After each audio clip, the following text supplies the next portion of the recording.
하나님의 말씀은 사무엘하 6장 6절부터 11절까지 말씀입니다. 구약성경 471면입니다. 사무엘하 6장 6절부터 11절까지 말씀. 하나님의 말씀을 봉독합니다. 그들이 나곤의 타작마당에 이르러서는 소들이 뛰므로 웃사가 손을 들어 하나님의 궤를 붙들었더니 여호와 하나님이 웃사가 잘못함으로 말미암아 진노하사 그를 그곳에서 치시니 그가 거기 하나님의 궤 곁에서 죽으니라. 여호와께서 웃사를 치심으로 다윗이 분하여 그곳을 베레스 웃사라 부르니 그 이름이 오늘까지 이르니라. 다윗이 그날에 여호와를 두려워하여 이르되 여호와의 궤가 어찌 내게로 오리요 하고 다윗이 여호와의 궤를 옮겨 다윗성 자기에게로 메어 가기를 즐겨하지 아니하고 가드 사람 오베데돔의 집으로 메어 간지라. 여호와의 궤가 가드 사람 오베데돔의 집에 석 달을 있었는데 여호와께서 오베데돔과 그의 온 집에 복을 주시니라. 아멘. 기도하겠습니다. 좋으신 하나님, 귀한 주를 허락하시고 예배하며 말씀 듣게 하시니 감사합니다. 하나님의 말씀을 통하여 나와 나 가정을 다시금 돌아보는 귀한 시간 되게 은혜 내려 주시옵소서. 귀한 찬양 연주 받으시니 감사합니다. 한결같이 충성하는 저들에게 하늘의 신령한 복이 넘치도록 인도하여 주시옵소서. 오늘 또 주의 성령이 이곳에 임재하시고 각자 심령의 형편에 따라 역사할 줄로 믿습니다. 감사하오며 예수님 이름으로 기도하옵나이다. 아멘. 할렐루야. 여러분 가정에 주의 큰 복이 넘치길 바랍니다. 법궤, 하나님의 말씀이 있는 곳이지요. 그 법궤가 만들어진 때는 이스라엘 백성들이 시내산에 와서 모세를 하나님이 만나 주시고 십계명을 주시고 난 다음에 만들어졌습니다. 그 법궤가 이스라엘 사람들이 광야 40년 동안 가나안에 가기까지 성막에서 존재하다가 이스라엘 사람들이 가나안 땅에 들어와서 여호수아를 중심으로 그 가나안 땅을 점령하는 7년 동안은 그 법궤가 이스라엘 군인의 본령이 있는 길갈에 안치하게 됐습니다. 그래서 7년 이후에 전쟁이 끝나고 12지파가 가나안 땅을 다 나누어서 갖게 된 때는 그 법궤가 실로에 있는 성막에 안치하게 됐습니다. 그 실로에서부터 약 400년 가까이 사사 시대를 지낼 때에 그 법궤는 실로 성막에 있었는데 이제 300년이 훨씬 지난 엘리 제사장 시대 때 이스라엘 사람들이 블레셋과 전쟁을 하면서 굉장히 불리해지자 엘리 제사장의 두 아들에 의해서 그 법궤를 전쟁통에 가져갔었습니다. 그러는데 그 전쟁에서 그만 블레셋 사람들에게 뺏기고 말았습니다. 그 법궤가 블레셋 사람들에 뺏기자 블레셋 사람들은 신이 나고 난리 났습니다. 그런데 법궤가 블레셋 땅에 오면서부터 계속 블레셋 땅에는 연병이 돌면서 사람들이 죽어갑니다. 이 도시 저 도시로 옮겨가도 똑같은 현상이 생기니까 드디어 그 법궤를 감당하지 못하고 7개월 만에 다시금 이스라엘 땅으로 돌려보내자 하고 그때에 전나는 암소 2마리에다가 수레를 만들어서 법궤를 싣고 그렇게 블레셋에서 이스라엘 땅으로 베세메스로 보냈습니다. 베세메스 사람들이 너무 두려운 법궤라서 우리는 감당하지 못하겠다라고 하니까 기럇 야림의 아비나답의 집으로 법궤를 옮겨갔습니다. 그 아비나답의 집에 법궤를 옮겨간 이후부터 약 70년 동안 아비나답의 집에 법궤가 있었습니다. 그런데 70년쯤 지나니까 다윗이 이제 사울 대신 왕이 되고 예루살렘을 점령하고 난 다음에 이제 하나님의 법궤가 기럇 여아림 땅 아비나답의 집에 있는데 다윗 성에 옮겨와야 되겠다. 아마 다윗의 신앙 주관이겠죠. 하나님의 말씀인 십계명이라는 법궤를 다윗 성에 옮겨오자 해서 나라의 행사로 3만 명의 군사를 뽑아서 군사적으로 그리고 대대적으로 새 수레를 만들어서 소가 끌게 해서 법궤를 다윗성으로 옮겨오게 했는데 그 다윗성에 오는 과정에 아비나답의 집에서 법궤가 나와서 나곤의 타당마당에 이르게 될 때에 소들이 뛰니까 그때 뒤에 있던 아비나답의 아들 우사가 법궤가 떨어질 것 같아서 법궤를 만졌습니다. 그랬더니 하나님이 진노하셔서 그 자리에서 우사를 죽게 하셨습니다. 그러니 다윗이 너무 놀라지 않습니까? 너무도 충격받고 다윗이 법궤를 두려워하면서 하는 말이 여호와의 궤가 어찌 내게로 오리요 하면서 법궤 이동을 중단했습니다. 그리고는 그 다음 보시면은 가드 사람 오벳 에돔의 집에 메어 갔다라고 10절에 말씀하고 있습니다. 그런데 다들 두려워하는 법궤가 가드 사람 오벳 에돔의 집에 왔는데 11절에 그 집에 법궤가 가고 석 달 만에 하나님이 복을 주셨다라고 기록하고 있습니다. 여러분 70년 동안 보관했던 아비나답의 집에는 복을 받았다는 기록이 없습니다. 오히려 소들 때문에 법궤가 위험해서 만진 아비나답의 아들 우사가 즉사하고 말았습니다. 한마디로 아비나답의 집에는 재앙이었습니다. 반면에 오벳 에돔의 집에는 석 달 동안 있었는데 축복이 되었습니다. 도대체 이유가 뭡니까? 어째서 오벳 에돔의 집에는 법궤가 석 달 있었는데 복을 받고 70년 동안 법궤를 모셨는데 아비나답의 집에는 복 받았다는 기록도 없고 그 아들 우사가 즉사하고 말았습니다.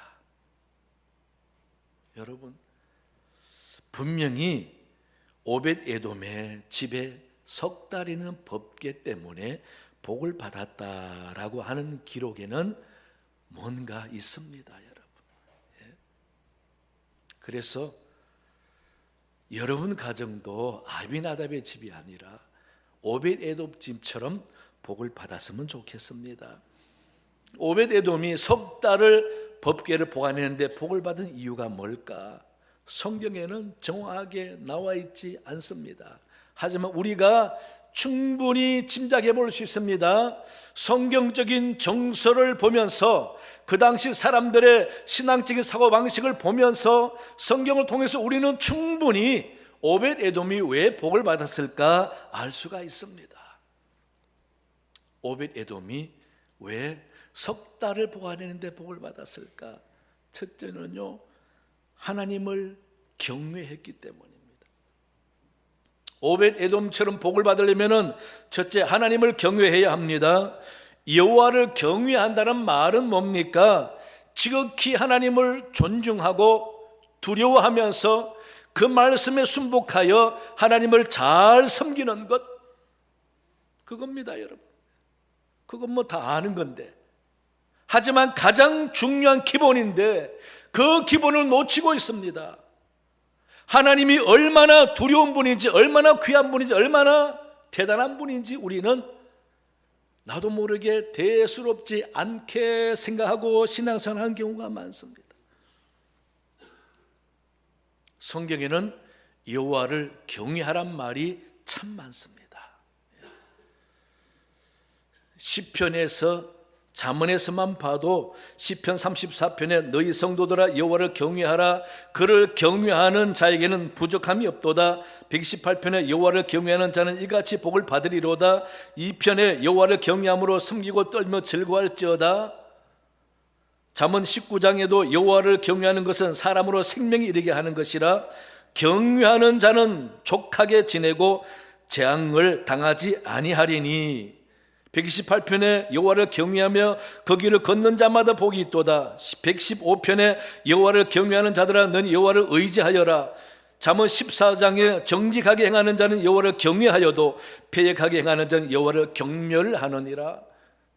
경외하란 말이 참 많습니다. 오벳 에돔의 집이 여호와를 경외하는 사람들이었다. 여러분, 여호와를 경외한다는 말이 뭡니까? 하나님이 너무도 두렵고 대단한 존재를 여기면서 하나님이 말씀 한마디에 가정이 망할 수가 있고 말씀 한마디에 가정이 크게 복을 받을 수 있다는 것을 믿는 거죠. 모든 생사 여탈이 하나님께 달려있다라고 믿기 때문에 하나님을 생각하는 마음이 이 세상의 그 무엇보다 가장 우선적으로 생각하는 거죠.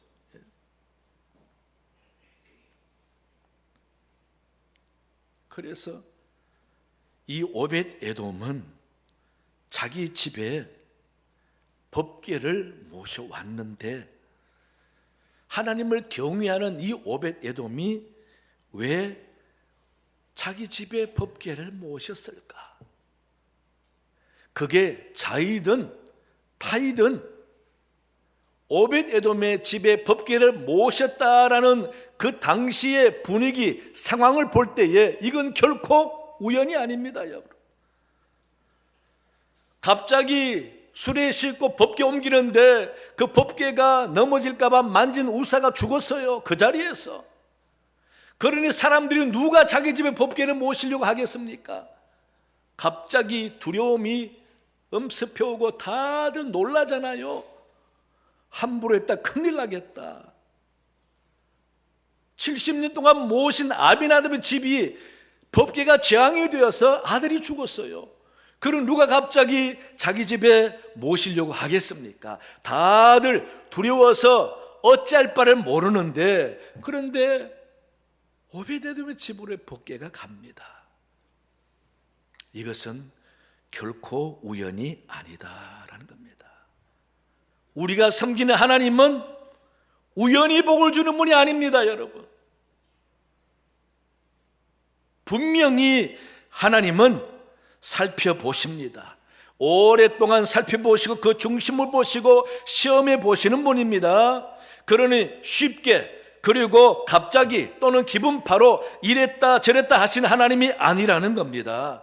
꾸준히 보시다가 살펴보시면서 그래 저 가정이면은 저 사람이면은 됐다 마음에 드실 때에 그때 복을 주시는 하나님이시라는 겁니다. 아브라함도 그렇게 약속을 하고도 살펴보시잖아요. 요셉도 노예로 팔려가서 어떻게 사는지 그 삶의 자세를 보시죠. 다윗도 얼마나 연단과 시련 과정에서 하나님을 어떻게 의지하는지 보시잖아요. 다니엘도 마찬가지지 않습니까? 여러분, 어쩌면은 아비나답도 처음에는 아마 두렵고 떨리는 마음으로 하나님께 순종하여 자기 집에 법궤를 잘 모셨는지 모릅니다. 하지만 70년 동안 그 아비나답은 한결같이 법궤를 정말 하나님 모시듯이 그렇게 하지 못했을 수도 있습니다.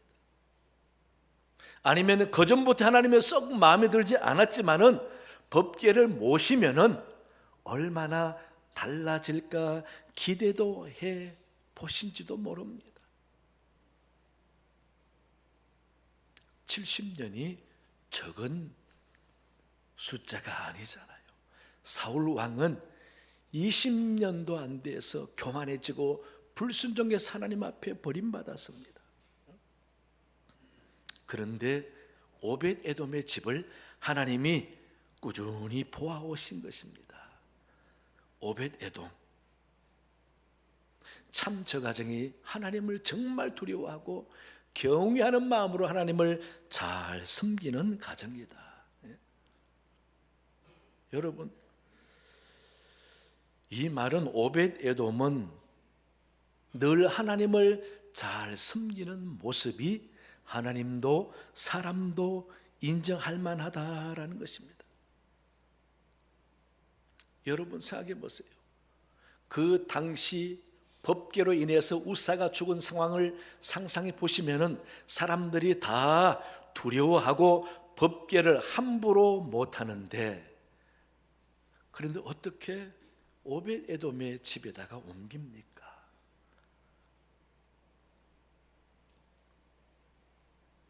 오벳 에돔 집에 옮기라고 다윗이 명령한 흔적이 없습니다. 제비 뽑아서 결정했더란 기록도 없습니다. 그런데 어떻게 갔을까? 저는 그렇게 봅니다. 많은 사람들이 이 상황에서 과연 저 법궤를 어느 가정에 옮겨야 하나님이 인정하시고 안전할까 보다가, 그래, 저 오벳 에돔이라는 사람 진짜 하나님을 경외하는 사람이다 라고 누구도 부인하지 않을 만큼 오벳 에돔의 신앙의 생활을 그동안 보아왔다는 것입니다. 아, 저 가정이면은 하나님이 인정하시겠다. 저 가정이 정말 하나님을 두려워하면서 하나님을 잘 섬기는 가정이니 하나님이 법궤를 저 가지고 옮기면은 괜찮을 거다라는 공통적인 시각, 시선이 있었다라는 것입니다.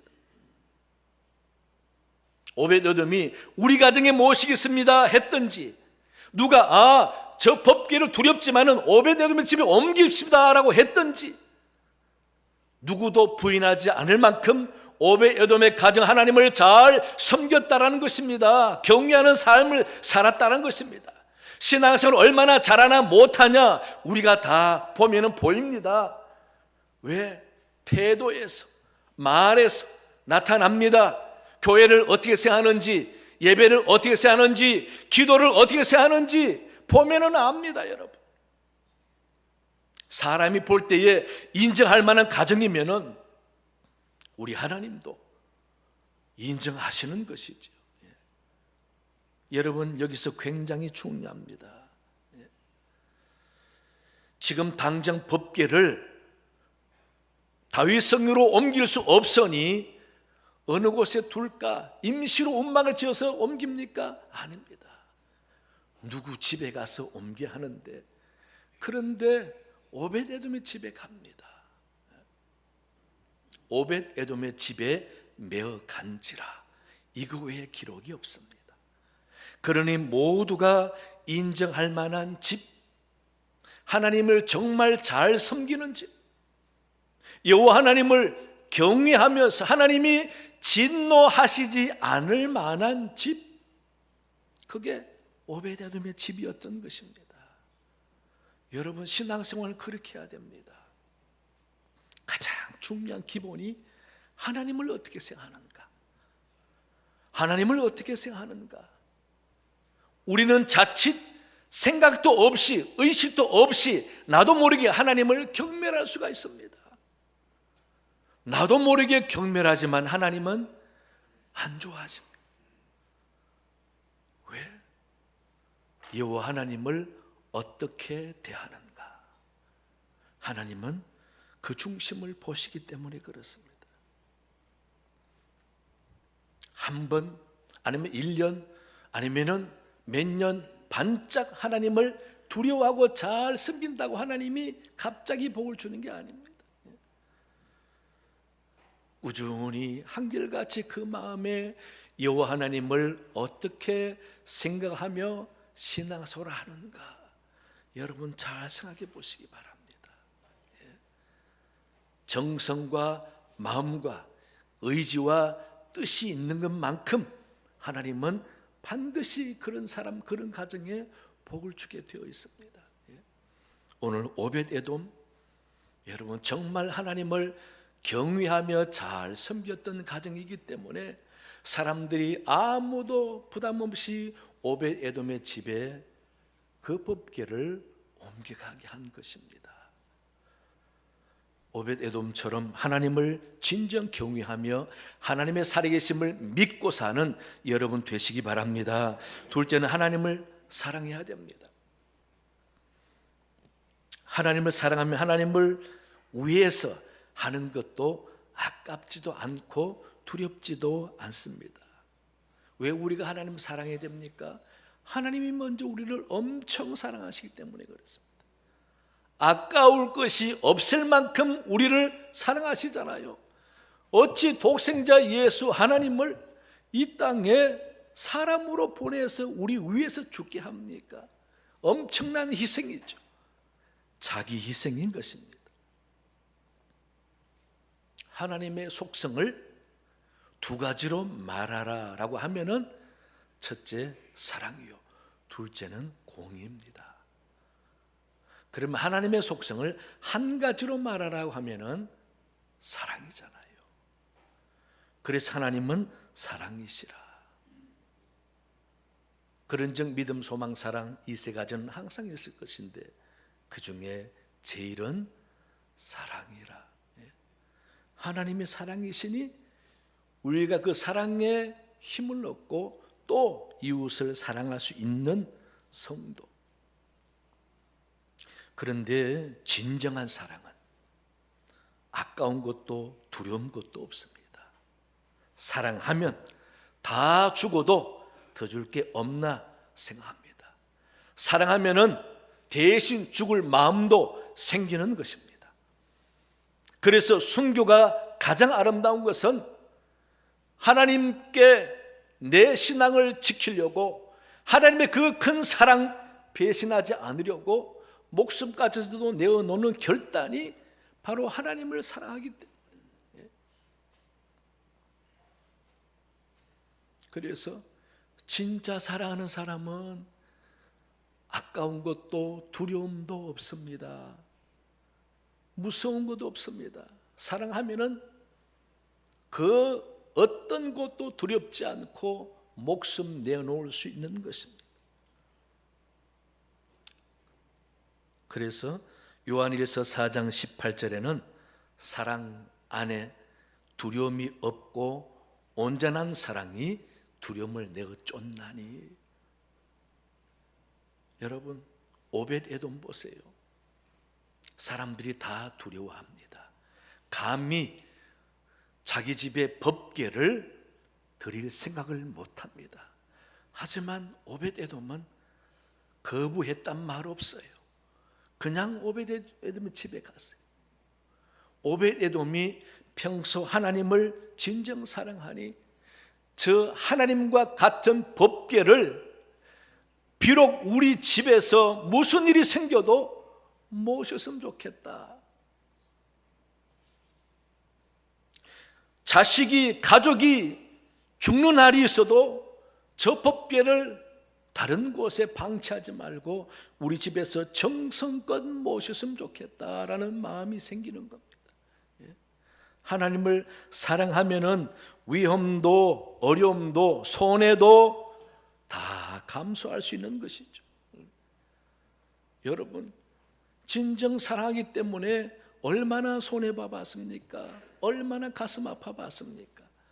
얼마나 고생해 봤습니까? 사랑하기 때문에 당하는 고생과 어려움과 시련은 오히려 감사하잖아요. 그게 감동이지 않습니까?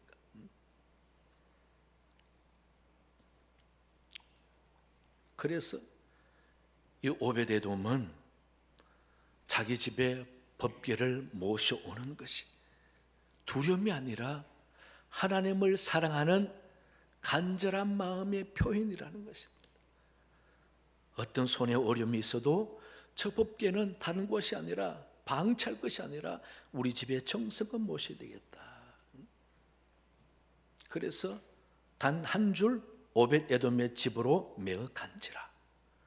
저는 누가 시켜서가 아니라 오벳에돔이 아무도 나서지 않는데 우리 집에 모시겠습니다 라고 자발적으로 법궤를 자기 집에 옮겨왔다고 생각이 됩니다. 하나님을 진정 사랑하면 그럴 수 있는 거죠. 그래서 어떤 위험도 어떤 재앙도 다 받아야만 받겠다, 우리가 할 수 있는 대로 법궤를 잘 모셨으면 좋겠다라는 그런 마음이라는 겁니다. 여러분, 위험도 어려움도 감수하고 하나님을 위해서 마음을 쓰는 그 마음은 하나님을 감동시키지 않습니까?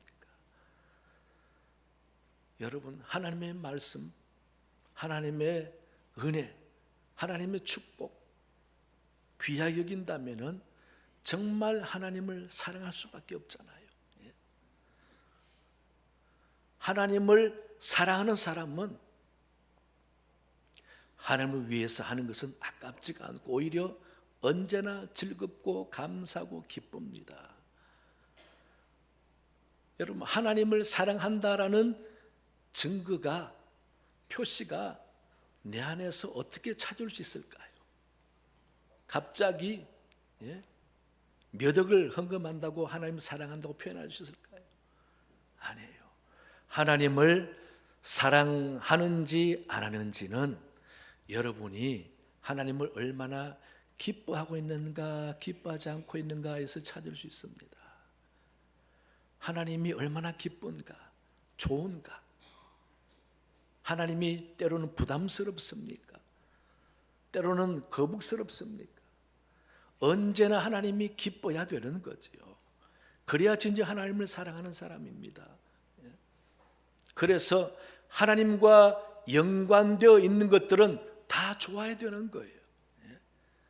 그래서 교회도 좋아야 되는 거예요. 이래서 싫고 저래서 기분 나쁘고 이래서 마음에 안 들고가 아니라 하나님께 예배하는 곳이고 하나님이 임재하는 곳이면은 다 좋아야 되는 거예요. 진짜 하나님이 좋으면은 왜 사람 때문에, 왜 조직 때문에, 왜 다른 것 때문에 교회가 싫어야 됩니까? 하나님이 진정 좋으면은 예배가 좋아야 되잖아요. 그래서 예배하러 오는 마음은 기쁘고 즐겁고 좋아야 되잖아요. 왜? 하나님이 너무 좋고 사랑하는데 하나님께 예배하러 가잖아요. 교인 보러 옵니까? 봉사하러 옵니까? 여러분, 정말 하나님이 좋으면은 다른 생각이 하나님이 좋아하는 마음 무너뜨릴 수 없습니다. 하나님이 좋으면은 그걸로 충분한 겁니다. 하나님을 사랑하면은 저절로 좋아할 수밖에 없는 거죠. 진짜 좋아하는 사람은 한 번, 두 번, 세 번, 네 번 오면은 싫습니까? 진짜 좋아하면은 10번 와도 좋은 거예요. 물론 때로는 자식이 부담스러울 수 있어요. 너무 자주 오면은 힘들어. 이제 좀 안 왔으면 좋겠어. 하지만 그거 진짜 자식을 위한 것보다 내가 힘들어. 귀찮아 이제. 여러분, 사람은 그럴 수가 있어요. 하지만 하나님 그럴 수 있어요? 하나님 이제 귀찮아요. 예배 좀 일주일에 그냥 자주 드리지 말고 내가 마음 들 때 한 달에 한 번 정도 드리면 좋겠어요. 매주 가는 게 부담스러워요. 여러분, 그런 마음, 진짜 하나님을 사랑하는 마음이라고 할 수가 있겠습니까? 여러분, 너무 마음에 힘들게 해서 죄송하지만 진짜 하나님 사랑하는 마음 어떤 마음인지 한번 생각해 보시기 바랍니다. 하나님 무조건 기뻐야 돼요. 좋아야 돼요. 시편 37편 4절에 여호와를 기뻐하라, 제가 내 마음의 소원을 이루어 주시리로다. 하나님이 기쁘지 않은데 어떻게 복을 받으려고 해요? 여러분, 중요한 말씀입니다. 정말 신앙생활 잘하려면 세상 그 무엇보다 하나님이 그냥 좋고 하나님이 너무 사랑하고 너무 기뻐야 되는 겁니다. 그런 신앙 회복하는 여러분 되시기 바랍니다. 세 번째는요, 말씀을 사모하고 순종해야 됩니다. 우사가 왜 죽었습니까? 우사의 두 아들 아효는 수레 앞에서 이끌어가고, 아미나답의 두 아들 아효는 수레 앞에서 이끌어가고, 아미나답의 아들 우사는 뒤에서 수레를 따라가다가 나곤의 타작마당에서 소들이 뛰니까 법궤가 떨어지는 줄 알고 우사가 만졌다가 죽었습니다. 우사가 왜 죽었는지 정확한 기록은 없습니다. 어쩌면 그 당시 정황을 볼 때에 불경건하게 우사가 만졌을 수도 있습니다. 여러분, 사람이 생각, 말 한마디가 중요하잖아요. 나도 모르게 비꼬을 수도 있어요. 그러나 어떤 사람은 진짜 걱정하는 말을 할 수도 있어요. 그 상황 정확하게 모릅니다. 또 한 가지 추측할 수 있는 것은 우사가 어쩌면 하나님 보실 때 마음에 안 들었을 수도 있어요. 악을 행하고 하나님을 무시하고 그렇게 하는 우사가 법궤가 위험하다고 법궤를 만졌을 때 하나님이 진노할 수도 있어요. 평소에 마음에 안 드는 우사가 법궤를 만져서 진노할 수도 있어요. 아니면 우사가 하나님이 인정하는 제사장이 아니어서 법궤를 만졌다가 죽을 수도 있습니다. 하지만 중요한 것은 그 법궤를 운반하는 방법이 인간적이었습니다. 하나님이 원하는 방법이 아니었어요. 율법에 의하면 법궤는 나무에 꿰어서 제사장들이 어깨에 메고 옮기게 되어 있습니다. 아무리 좋은 수레를 할지라도 소가 끄는 수레에 법궤를 맡기지 않습니다. 하나님, 구별된 거룩한 제사장들이 법궤를 나무에 꿰어서 옮기게 되어 있습니다. 그러니 이 아비나답은 그 거룩한 법궤를 옮기는 법을 몰랐던 것입니다. 말씀을 모르니, 말씀을 무시하고 말씀을 가까이 하지 않으니 그 법궤를 옮기는 법을 말씀을 통해서 알지 못했던 것이죠. 그러나 오베데돔은 저 귀한 법궤를 저렇게 옮기면 안 되는데, 하나님의 말씀대로 순종하여 옮겨야 하는데, 여러분, 말씀 없어도 살 수가 있어요. 하지만 하나님을 모릅니다. 말씀 없어도 잘 살 수 있어요. 하나님의 뜻을 모르고 하나님의 방법을 모릅니다. 그래서 우리는 말씀을 알아야 하는 것이죠. 어쩌면 아미나답은 말씀 없이 그냥 하나님을 잘 섬긴다고 했는지도 모르겠습니다. 하지만 오벳에돔은 말씀을 귀하게 여기는 가정이었습니다. 정통 유대인의 집안이면은 말씀을 자주 집에서 낭독하고 심지어 말씀을 암송합니다. 하나님이 말씀을 자녀에게 암송하여 손에도 기록하고 문술도 기록하고 암송하라고 했습니다. 그러니 평소 말씀을 잘 아는 집안은 말씀의 법대로 순종하여 살아가는 가정이죠. 그러니 오벳에돔이 말씀을 평소에 중요시기고 말씀을 암송하고 말씀을 가르치는 집안이니 법궤를 어떻게 옮겨야 하는지를 아는 것입니다. 그래서 다윗이 3개월 후에 그 오벳에돔 집에서 법궤를 옮길 때는 구별된 제사장이 법궤를 메고 옮겨감으로써 다윗 성에 성공적으로 옮기게 되었습니다. 여러분, 우리가 짐작컨대 오벳에돔은 하나님의 말씀을 귀히 여기며 순종하는 집안이었다. 기억하시기 바랍니다. 그래서 하나님의 말씀이 중요한 것입니다. 말씀은 하나님이 우리에게 주신 생생한 살아있는 말씀이기 때문에, 그래서 제가 강조하잖아요. 하나님, 예수님, 성령님 말씀은 하나로 보셔야 돼요. 말씀은 책에 기록된 글자가 아니라 하나님과 다름없는 하나님의 생생한 명령입니다. 음성입니다. 그러니 그 말씀을 소중히 여기고 부담스럽게 순종하는 자가 하나님이 귀하게 보신다는 사실, 우리 교회 여러분, 오늘 법궤 때문에 한 가정은 저주가 되고 한 가정은 복이 되었습니다. 오벳에돔처럼 신앙생활 잘해서 여호와를 경외하는 사람 되시기 바랍니다. 그다음 하나님을 진정 사랑하시며 기뻐하시기 바랍니다. 그리고 말씀을 귀히 여기셔서 오벳 에돔처럼 평소에 주목하여 보시다가 때가 되어서 복을 주는 그런 가정 되시기를 간절히 축원합니다. 하나님 아버지 감사합니다. 오늘 오벳 에돔의 가정을 주목하여 보면서 우리도 그렇게 살기를 원합니다. 하나님 은혜가 넘치고 복을 받기 원하오니 하나님 도와주시옵소서. 감사하며 예수님 이름으로 기도하옵나이다. 아멘.